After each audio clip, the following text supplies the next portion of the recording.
22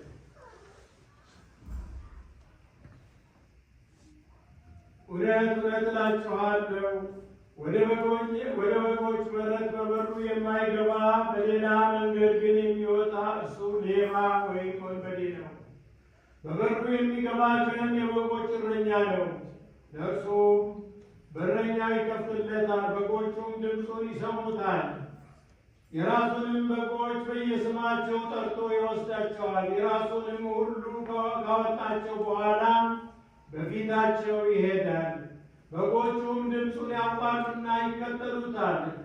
ከሌላው ግን ይሸሻሉ እንጂ አይከተሉትም፣ የሌሎችን ድምፅ አያውቁምና። ኢየሱስም ይህ ምሳሌ ነገራቸው፣ እነርሱ ግን የነገራቸው ምን እንደሆነ አላስተዋሉም።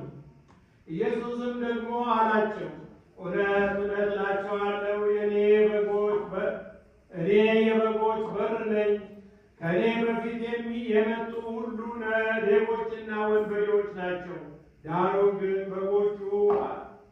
በጎቹ አልሰሟቸውም። በሩ እኔ ነኝ። በእኔ የሚገባ ቢኖር ይድናል፣ ይገባልም ይወጣልም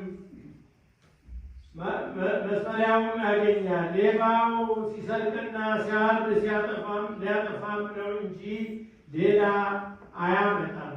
እኔ ሕይወት እንደሆኑላችሁ እንዲበዛላችሁ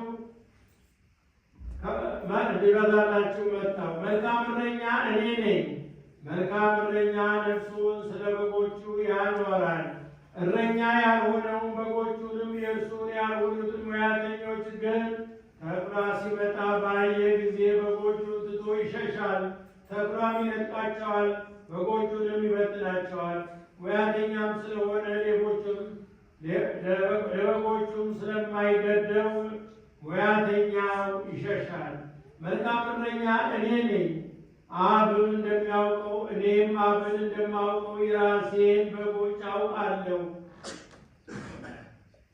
የራሴን በጎች ያውቁኛል። ነፍሴንም ስለ በጎች አኖራለሁ። ከዚህ በፊት ያልሆነው ሌሎች በጎች አሉ፣ እነርሱን ደግሞ ላመጣ ይገባኛል።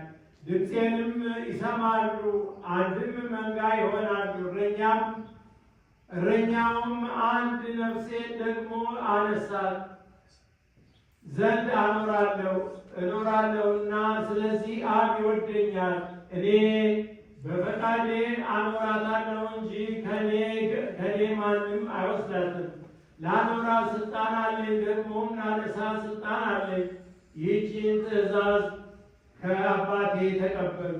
እንግዲህ ከዚህ ቃል የተነሳ በአይሁድ መካከል እንደገና መለያየት፣ ከእነርሱም ብዙዎች ጋኔን ያለበት እብድ አብዷል፣ ስለምን ትሰሙታላችሁ አሉ። ሌሎችም ይህ ጋኔን ያለበት ሰው ቃል አይደለም፣ ጋኔን ዕውሮችን ዓይኖችን ሊከፍት ይችላልን አሉ።